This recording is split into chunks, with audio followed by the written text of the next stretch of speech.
middle school.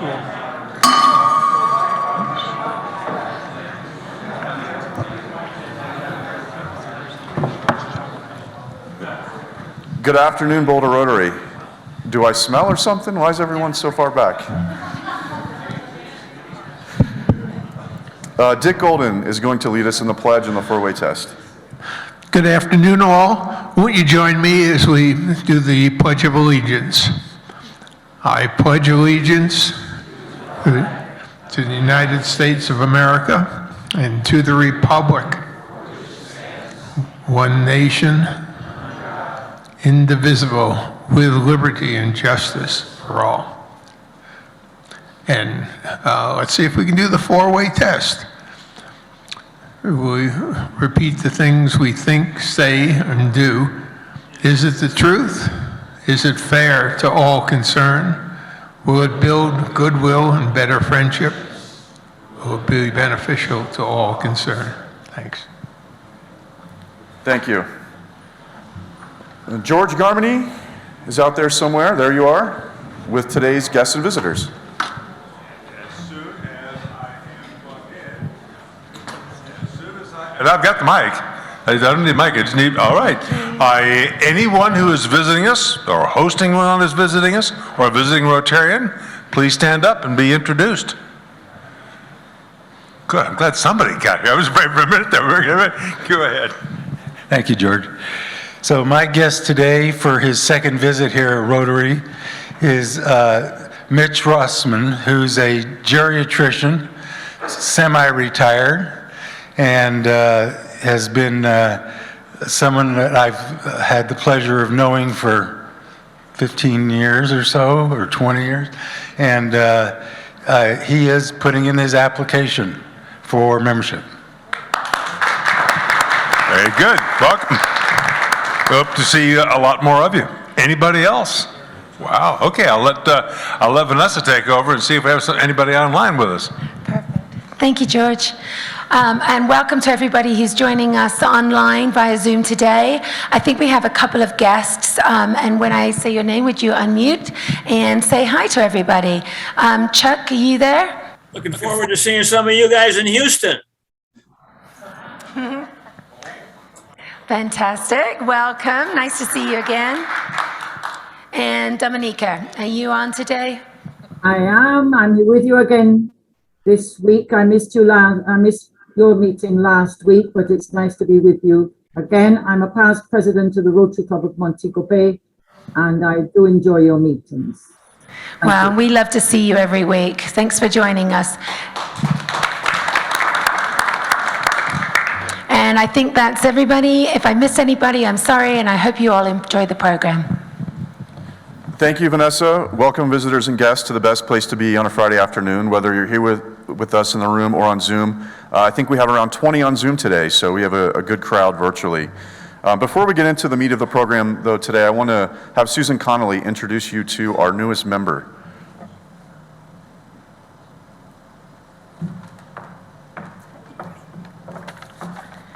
Well, it is my pleasure today to formally introduce Scott Gresser to the club. And thank you to Marty Evans and Jim Williams and Deborah Kelly for proposing Scott for membership. Scott is originally from Cincinnati, moved to Colorado in 2006 for a job relocation. Scott's better half is Marlene. They married in 2011 after a long courtship that culminated in Scott proposing to Marlene in a hot air balloon over Boulder. Nicely done. Scott and Marlene live in Broomfield. They have one daughter and two sons, ages 36, 34, and 32. Among their favorite things is to spend time with their grandchildren. Scott and Marlene also enjoy glamping, camping in a travel trailer that has all the bells and whistles. Not just hot water and electricity, but heat and air conditioning and, as Scott emphasizes, cold beer. Scott also enjoys playing golf. He worked in the media industry for 27 years, including 21 years in financial management and executive roles. Currently, Scott serves as the VP, CFO, and interim CEO of True Community Care, headquartered in Lafayette. Scott served on the True Community Care Board of Directors for 5 years prior to transitioning to the CFO role, and served 7 years on the board of VIA Mobility Services as well. Scott noted in his application that he left the private sector some 10 years ago to begin a more meaningful journey. He committed himself to philanthropy by not only working for a nonprofit, but also committing his personal time and resources and using his skill set to help other nonprofits. He sees Rotary as providing access to continue that journey. Thank you for your commitment to service above self, Scott, and welcome to Boulder Rotary Club. Thank you very much.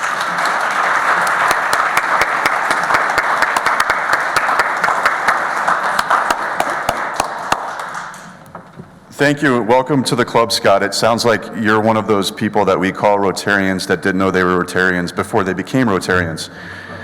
So thank you for all that you've done, and I don't know if there's an anniversary gift for air, but that's a great idea, so thanks for the anniversary gift idea. A couple of announcements. Thursday, May the 19th, there is going to be a celebration of life for Steve Walker. That's going to be held at the Fox Hill Club in Longmont starting at 10 a.m. The family asks that you please email in advance to let them know if anyone plans to attend. So we will put that email address in the rib. May the 17th, the Boulder Rotary Club is going to the ball game. Coors Field, Rockies, Giants. First pitch is at 6:40. So the club has 20 tickets in the block. They are available on a first-come, first-served basis. There's no cost for those tickets, so they're free tickets to go see baseball. And John Sullivan and Don Walford are heading that up, so if you have any interest in those tickets, please let them know. Next, I have the almost, it seems, weekly publication on the 9 Mile Corner Pillars project. This was from the Daily Camera on April the 26th, so be sure to check that out. We'll put it back there, but I know we're going to get this into your hands, Bill, before you leave, so I will set it back there, and then maybe Bill can grab it, but it's definitely worth a read.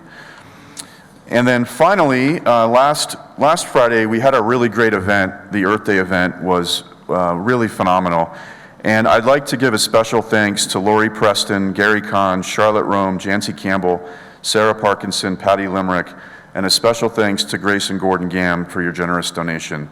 If they are here or online, can we please give them a round of applause?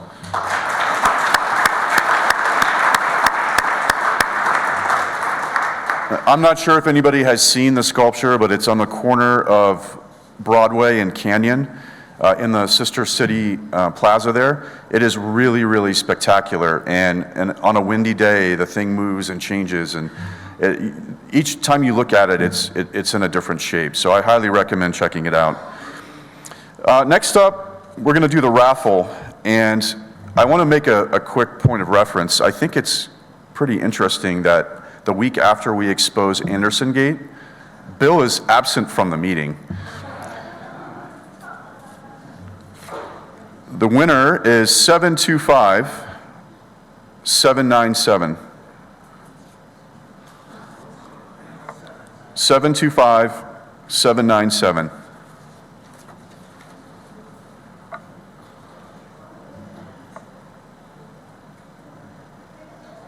Anyone?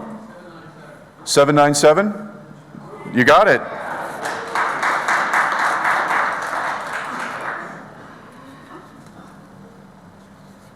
Next up, we have Merrill Glustrom. He is online, and he is going to give us this week's Rotary Wildfire Ready tip. Thank you, Chad. You hearing me okay? Chad? Yep, we got you. Okay, great. I'm reporting from Guatemala with volcanoes outside the window, so that's appropriate for emergency readiness, our committee. Marlene Wojcik is our champion. I'd like to go into interesting context for future tips. And this comes from Colorado State University Extension. It's called Defensible Space Zones for Wildfires. And they have Zone 1. And if Fred could show the photograph, we could see the picture of the house. Are we seeing that okay? Yep, there it is. Zone 1 is the key zone. It's 0 to 5 feet, and that's where you want to really be careful about what you include that can burn. Zone 2 is 5 to 30 feet.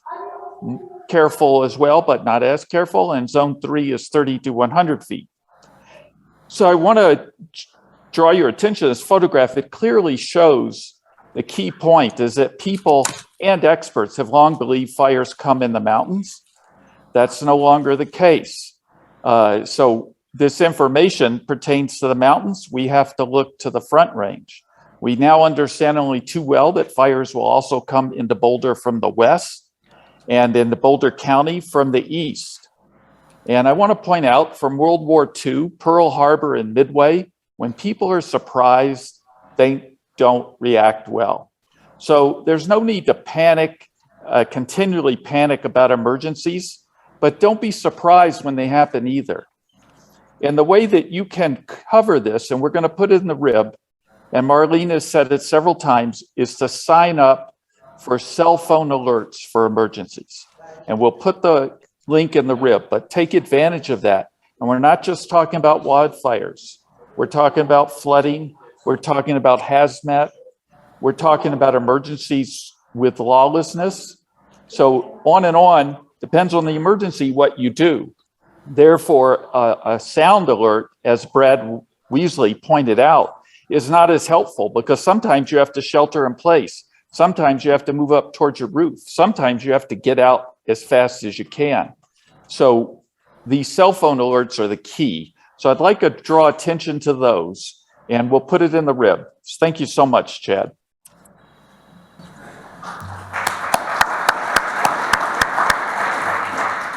Yeah, thank you, Merrill. This is the second Friday in a row we've been at high fire warning, so this is something I think we're unfortunately going to have to live with, and we're grateful for all the committee is doing to help coordinate with the Evergreen Club to really make sure everyone has all the information they need to be prepared.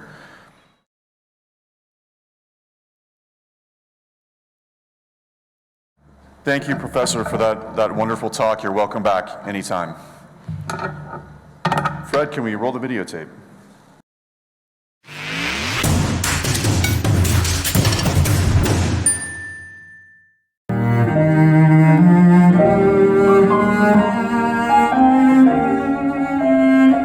Last Friday, BRC came together after our meeting for a dedication of the kinetic sculpture Gordon Gamm donated to the City of Boulder for the Infinite Walk of Peace. It was an all-star event. Patty Limerick, the mayor of Boulder, the city manager of Boulder, Gary Kahn, Gordon Gamm, David Skaggs, President Chad. The list goes on and on.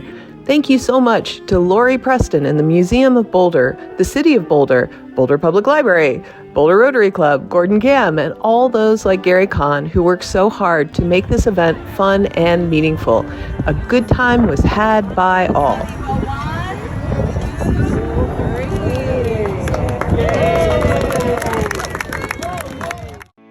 Two volunteers are still needed for Battle of the Books. So this is your last chance. It's tomorrow, Saturday, April 30th. Battle of the Books is a quiz bowl style competition for students in grades 3 to 12. The purpose of the event is to foster a love of reading. The goal of Battle of the Books is to teach students how to work together in a group for a common goal, expose them to award-winning pieces of literature, and encourage a high volume of reading inside and outside of the classroom. For more information, contact Linda Neal's information up on the screen. Tomorrow, gotta get on it today if you want to be there tomorrow. A very happy 10th anniversary to Daryl Brown and Sally Brown. On behalf of the Boulder Rotary Club, we wish you love, happiness, and everything joyful throughout the rest of your lives together. Please join us in giving a round of applause for these two awesome past presidents.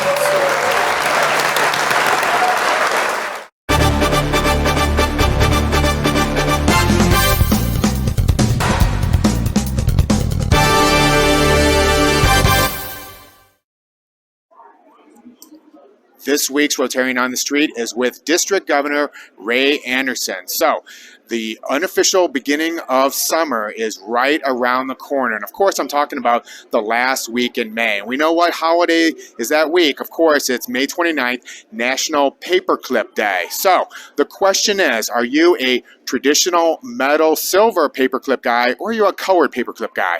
I'm actually a brass paperclip guy. A brass? How did you come up? Wow, what kind of important papers does the district governor use paperclips with? There's nothing important, but I just like the brass. Okay, got it. Well, that's what we always thought. Okay, thank you for confirming that. No, I'm just kidding. You're... But I do have colored ones as well. Do you have colored ones as well? Okay, that's really good. I try to balance it out. Okay, very good, very good. Yes. Rotarian on the Street.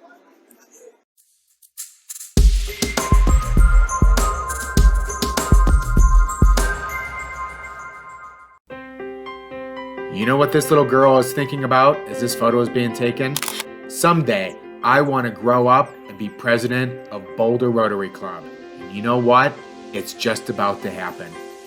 Next week's program, join President-elect Cassidy Murphy as she imagines the future. She'll be talking about this coming year, building community, partnerships, memberships, and a vision for the future. One of the best programs for sure for this year, next week's program. You know what? I think everyone's going to have a great weekend.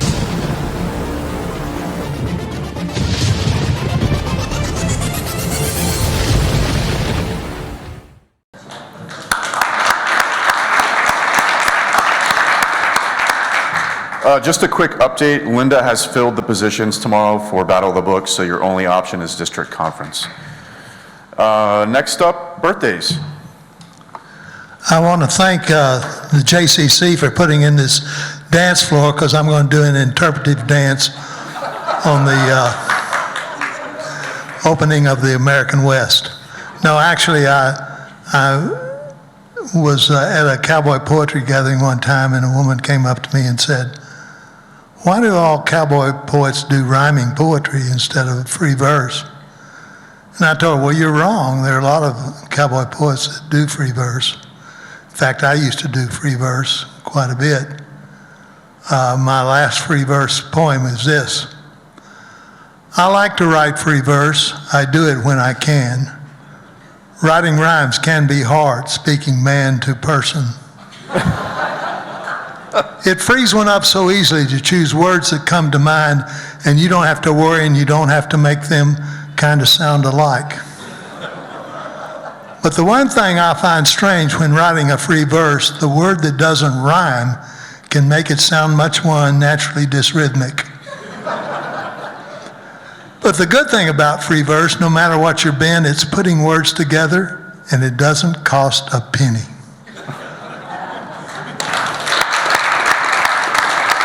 We don't have any birthdays today. I just thought you'd like that poem.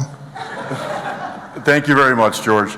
Rolling the credits today, thanks to Bob Stunkel and Scott Gresser for meeting us at the door. Thanks to Jerry Walsh and Pam Hayek for the desk. Thanks to Valerie for promoting the raffle. Thanks to Cassidy, Lynn, Vanessa, and Fred for meeting management. Meeting adjourned.